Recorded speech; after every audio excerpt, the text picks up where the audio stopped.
जय श्री राम। स्वागत है आप सभी का आज की इस नई वीडियो में। साथियों, श्री रामचरितमानस के हिंदी सार के 20वें भाग में आप सभी का सहृदय स्वागत है। साथियों, श्री रामचंद्र जी की कृपा से एवं माँ सीता के आशीर्वाद से आज हम आपको अपने चैनल के माध्यम से श्री रामचरितमानस के हिंदी सार के 20वें भाग का श्रवण कराने जा रहे हैं। आपसे निवेदन है, यदि आपने पिछले 19 भागों का श्रवण ना किया हो तो कृपया कर उन्हें भी अवश्य सुने, ताकि आप श्री रामचरितमानस के हिंदी सार का श्रवण और भी अच्छे से कर सके। आपसे निवेदन है, यदि आप चैनल पर नए हो तो चैनल को सब्सक्राइब करके नोटिफिकेशन बेल अवश्य ऑन करें, ताकि आप हमारे चैनल पर प्रस्तुत की जाने वाली समस्त वीडियो का नोटिफिकेशन जल्द से जल्द प्राप्त कर सकें। आपसे निवेदन है, इस वीडियो को अपने सभी से संबंधियों के साथ अवश्य शेयर करें, ताकि वे भी श्री रामचरितमानस के हिंदी सार का श्रवण शीघ्र कर सके।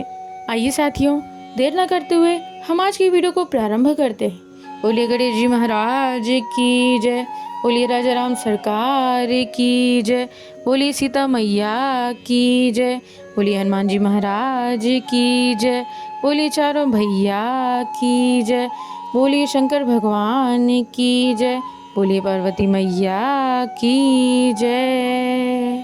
साथियों, आगे श्री तुलसीदास जी कहते हैं कि ब्रह्मा जी ने आगे कहा, मेरी बात सुनकर उपाय करो, ईश्वर सहायता करेंगे और काम हो जाएगा। सती जी ने जो दक्ष के यज्ञ में देह का त्याग किया था, उन्होंने अब हिमाचल के घर जाकर जन्म लिया है।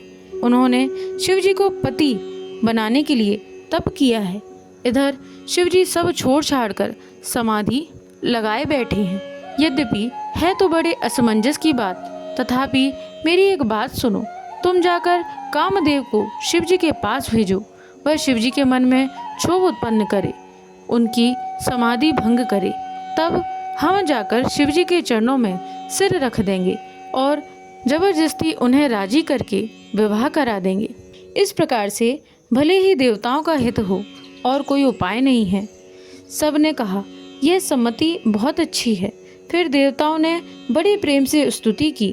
तब विषम 5 बाण धारण करने वाला और मछली के चिन्ह युक्त ध्वजा वाला कामदेव प्रकट हुआ। देवताओं ने कामदेव से अपनी सारी विपत्ति कही। सुनकर कामदेव ने मन में विचार किया और हंसकर देवताओं से यूँ कहा कि शिवजी के साथ विरोध करने में मेरी कुशल नहीं है, तथापि मैं तुम्हारा काम तो करूँगा, क्योंकि वेद दूसरे के उपकार को परम धर्म कहते हैं। जो दूसरे के हित के लिए अपना शरीर त्याग देता है, संत सदा उसकी बड़ाई करते हैं। यूँ कहकर सबको सिर नवाकर कामदेव अपने पुष्प के धनुष को हाथ में लेकर वसंत आदि सहायकों के साथ चला। चलते समय कामदेव ने हृदय में ऐसा विचार किया कि शिवजी के साथ विरोध करने से मेरा मरण निश्चित है। तब उसने अपना प्रभाव फैलाया और समस्त संसार को अपने वश में कर लिया। जिस समय उस मछली के चिन्ह की ध्वजा वाले कामदेव ने कोप किया, उस समय क्षण भर में ही वेदों की सारी मर्यादा मिट गई। ब्रह्मचर्य, नियम, नाना प्रकार के संयम, धीरज, धर्म, ज्ञान, विज्ञान, सदाचार, जप, योग, वैराग्य आदि विवेक की सारी सेना डर कर भाग गई। विवेक अपने सहायकों सहित भाग गया। उसके योद्धा रणभूमि से पीठ दिखा गए। उस समय वे सब सद ग्रंथ रूपी पर्वत की कंदराओं में जा छिपे, अर्थात ज्ञान, वैराग्य, संयम, नियम, सदाचार आदि ग्रंथों में ही लिखे गए हैं, ग्रंथों में ही लिखे रह गए। उनका आचरण छूट गया। सारे जगत में खलबली मच गई। सब कहने लगे, हे विधाता, अब क्या होने वाला है? हमारी रक्षा कौन करेगा? ऐसा 2 सिर वाला कौन है जिसके लिए रति के पति कामदेव ने कोप करके हाथ में धनुष बाण उठाया है? जगत में स्त्री पुरुष संज्ञा वाले जितने चर अचर प्राणी थे, वे सब अपनी अपनी मर्यादा छोड़कर काम के वश हो गए हैं। सबके हृदय में काम की इच्छा हो गई है। लताओं बेलों को देखकर वृक्षों की डालियां झुकने लगी। नदियां उमड़ उमड़ कर समुद्र की ओर दौड़ी और ताल तलैया भी आपस में संगम करने मिलने जुलने लगी। जब जड़ वृक्ष नदी आदि की यह दशा कही गई, तब चेतन जीवों की करनी कौन कह सकता है। आकाश, जल, पृथ्वी पर विचरने वाले सारे पशु पक्षी अपने संयोग का समय भुलाकर काम के वश हो गए। सब लोग कामांध होकर व्याकुल हो गए। चकवा चकवी रात दिन नहीं देखते। देव दैत्य मनुष्य किन्नर सर्प प्रेत पिशाच भूत बैताल ये तो सदा ही काम के गुलाम हैं। यह समझकर मैंने इनकी दशा का वर्णन नहीं किया। सिद्ध विरक्त महामुनि और महान योगी भी काम के वश होकर योग रहित या स्त्री के विरही हो गए।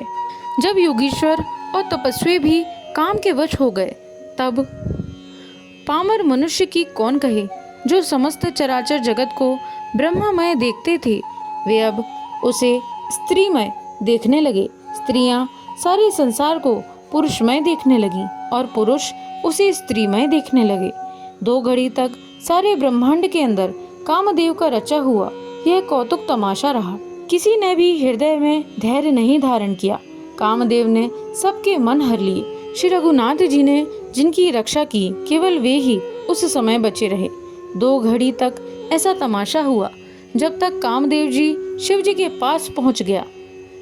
शिव जी को देखकर कामदेव डर गया। तब सारा संसार फिर जैसा का तैसा स्थिर हो गया। तुरंत ही सब जीव वैसे ही सुखी हो गए जैसे मतवाले नशा पिए हुए लोग मद नशा उतर जाने पर सुखी होते हैं। दुराधर्ष जिनको पराजित करना अत्यंत कठिन है और दुर्गम जिनका पार पाना कठिन है, भगवान संपूर्ण ऐश्वर्य धर्म यश श्री ज्ञान और वैराग्य रूप 6 ईश्वरीय गुणों से युक्त रुद्र महाभयंकर शिवजी को देखकर कामदेव भयभीत हो गया। लौट जाने में लज्जा मालूम होती है और करते कुछ बनता नहीं। आखिर मन में मरने का निश्चित करके उसने उपाय रचा। तुरंत ही सुंदर ऋतुराज वसंत को प्रकट किया। फूले हुए नए नए वृक्षों की कतार सुशोभित हो गई। वन उपवन बावली तालाब और सब दिशाओं के विभाग परम सुंदर हो गए। जहाँ तहाँ मानो प्रेम उमड़ रहा है, जिसे देखकर मरे हुए मन में भी कामदेव जागने लगा। वन की सुंदरता कहीं नहीं जा सकती थी। कामरूपी अग्नि का सच्चा मित्र शीतल मंद सुगंधित पवन चलने लगा। सरोवरों में अनेकों कमल खिल गए, जिन पर सुंदर भौरों के समूह गुंजार करने लगे। राजहंस कोयल और तोते रसीली बोली बोलने लगे और अप्सराएं गा गाकर नाचने लगी। कामदेव अपनी सेना समेत करोड़ों प्रकार की सब कलाएं उपाय करके हार गया, पर शिवजी की अचल समाधि ना डिगी। तब कामदेव क्रोधित हो उठा। बोली श्री गणेश जी महाराज की जय। बोलिए राजा राम सरकार की जय। बोली सीता मैया की जय। बोलिए चारों भैया की जय। बोलिए हनुमान जी महाराज की जय। साथियों, तो यह थी श्री रामचरितमानस के हिंदी सार के 20वें भाग की कथा। आशा करते हैं आपको यह वीडियो अवश्य पसंद आई होगी। साथियों, वीडियो पसंद आई हो तो वीडियो को लाइक करें।